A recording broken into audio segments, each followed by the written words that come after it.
أعوذ بالله من الشيطان الرجيم. بسم الله الرحمن الرحيم.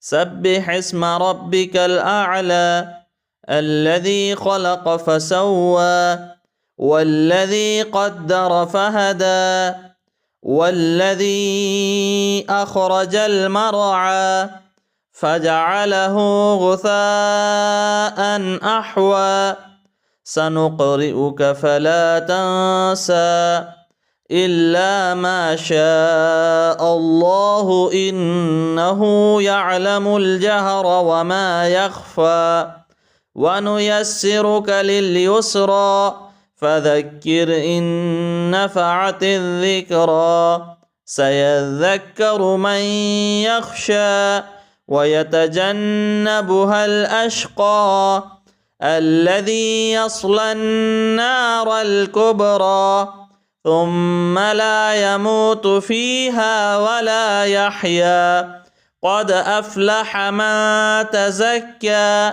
وذكر اسم ربه فصلى بل تؤثرون الحياة الدنيا والآخرة خير وأبقى إن هذا لفي الصحف الأولى صحف إبراهيم وموسى.